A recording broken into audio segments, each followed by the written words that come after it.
नाज़रीन गिरामी, वो इब्लीस जिसे नाफरमानी की वजह से जन्नत से निकाल दिया गया, वो दिन रात यही सोचता रहता कि क्या गिला करे, कौन सी चाल चले जिससे आदम को रुस्वा किया जा सके। एक रोज उसने देखा कि जन्नत के दरवाजे पर ताऊस यानी मोर और सांप खड़े हैं। इब्लीस का शैतानी जहन जाग उठा, क्योंकि उसके जहन में हजरत आदम अलैहिस्सलातु वस्सलाम के खिलाफ बड़ा ही जहर भरा पड़ा था। फौरन एक मंसूबा सोच लिया। उसने जन्नत के दरवाजे के पास खड़े मोर के पास आया। शैतान और उससे निहायत ही हमदर्दाना लहजे में मुखातिब हुआ, तुम्हें बहुत जल्दी जन्नत से निकाल दिया जाएगा, आदम को भी निकाल दिया गया।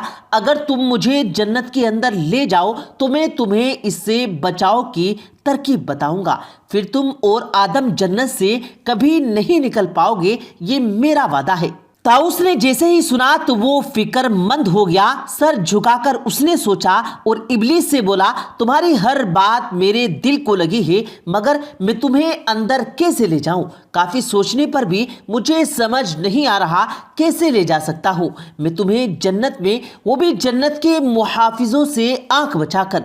इब्लीस ने फौरन जवाब किया, क्या तुम जानते हो मैं मंत्र पढ़कर खुद को एक मोती में बदल सकता हूं, तुम ये मोती मुंह में दबाकर जन्नत में चले जाना। ये कहकर इब्लीस ने मंत्र पढ़ा और खुद को एक छोटे मोती में तब्दील कर दिया।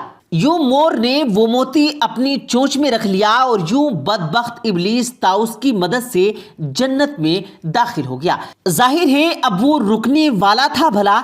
इब्लीस के हर पेटे होते ही शैतानी है और मोर को दाना लिए हजरत हव्वा के रुबने जा पहुंचा। इब्लीस ने फिर ऐसा जादू फूका कि मोती के दाने से दोबारा इंसान की शक्ल में तब्दील हो गया। इंसानी शक्ल में आते ही इब्लीस अम्मा हव्वा को बरगलाने लगा और बोला, ए हव्वा सुनो, अगर तुमने इस दरख्त से फल न खाया तो तुम्हें जन्नत से निकाल दिया जाएगा। ये दरख्त को छूने पे अम्मा हव्वा बोली। इब्लीस ने उन्हें बरगलाना जारी रखा और फिर बोला, न खाया वो जन्नत मामून हो जाएगी, पर तुम्हें और आदम को निकाल दिया जाएगा जन्नत से। चुनांचे वो अम्मा हव्वा को बरगलाने में कामयाब हो गया और बीबी हव्वा ने इस दरख्त का फल खा लिया। फिर जाकर हजरत आदम अलैहिस्सलातु वस्सलाम से कहा, मैंने नमूनो दरख्त से फल खा लिया है, हाय अफसोस, अल्हम्दुलिल्लाह। उसको अपनी आंखों पर यकीन नहीं आ रहा था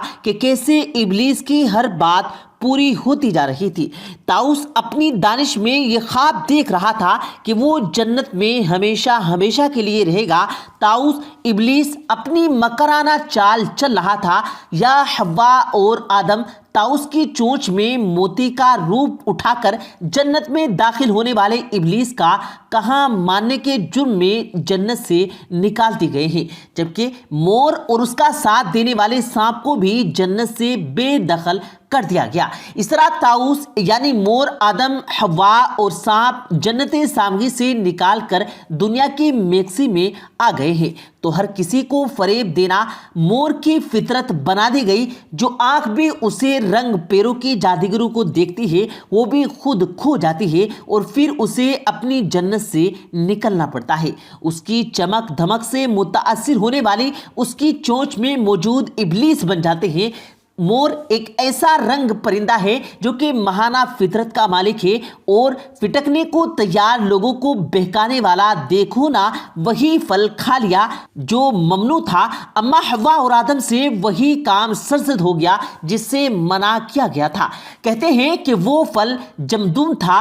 अच्छा, तो फिर वो गंदुम का क्या हुआ? वो गंदुम जमीन के पास में खुराक बना दी गई और ये हमेशा रहेगी। नफ्स को हमेशा गंदुम की तलब रहती है। गंदुम की धुन में जो लोग जाएगा वो ताऊस की मानिद हो जाएगा।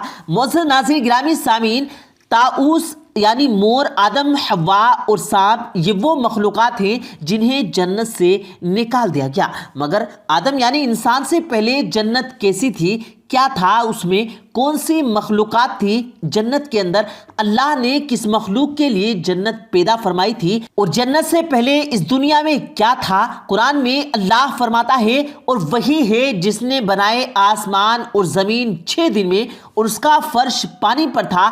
ایک اور جگہ ارشاد باری تعالیٰ ہے اور پانی سے ہم نے ہر جاندار کو پیدا کیا ہے، اور اس سے ثابت ہوتا ہے کہ سب سے پہلے پانی کو پیدا کیا گیا۔ اور ایک اور جگہ اللہ پاک نے ارشاد فرمایا کہ پھر اللہ پاک نے آسمانوں کی جانب توجہ فرمائی اور وہ ایک تخت ایک دھواں سا تھا، سست ہوئے، اور زمین سے ارشاد فرمایا تم دونوں قاصر ہو جاؤ، خوشی سے یا دباؤ سے۔ انہوں نے عرض کیا ہم دونوں خوشی سے قاصر ہو۔ 2 دن میں ان کو آسمان بنا دیا گیا اور ہر ایک آسمان میں اس کے مہا سے حال حکم بھیج دیا، اور ہم نے آسمانوں اور دنیا کو چراغوں یعنی ستاروں سے روشن کر دیا اور ان کی حفاظت فرمائی۔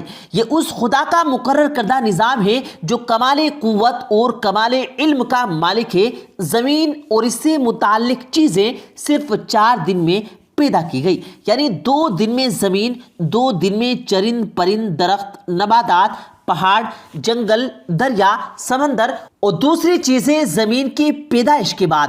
باری آئی آسمانوں کی جو کہ دھوئیں کے سوا کچھ نہیں ہے، اسے اللہ تعالیٰ نے 7 آسمان بنائے۔ پھر آسمان و زمین کی ملاپ سے دنیا برسائی گئی، آسمان سے سورج کی شعاعیں آئی، گرمی بڑھی، ہوائیں چلی، ابخرات اٹھی، پھر پانی بن کر بارش برسی، پھر اس کی بدولت زمین سے طرح طرح کی چیزیں پیدا ہوئی۔ زمین اور آسمان سے متعلق یہ سب کام اللہ پاک نے 6 دن میں مکمل فرمائے۔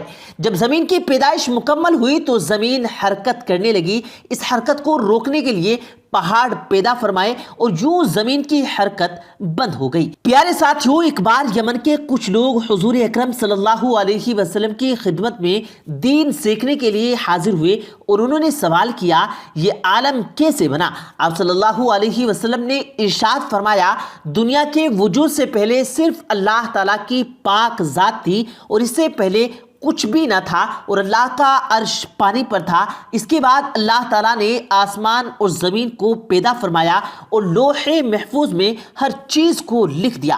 پیارے دوستو، امید کرتے ہیں آپ کو آج کی ہماری یہ ویڈیو ضرور پسند آئی ہوگی۔ اگر آپ کو یہ ویڈیو پسند آیا ہو تو اس ویڈیو کو دل سے لائک کریں اور زیادہ سے زیادہ لوگوں تک اس ویڈیو کو ثواب کی نیت سے شیئر کریں، اور اس ویڈیو کے بارے میں آپ کی کیا رائے ہے کمنٹ سیکشن میں اپنی رائے کا اظہار ضرور دیں، اور مزید اسی طرح کی روز کی ویڈیو پانے کے لیے ہمارے چینل کو ضرور سبسکرائب کریں۔ ملتے ہیں پھر ایک نئی ویڈیو کے ساتھ، تب تک کے لیے اللہ حافظ۔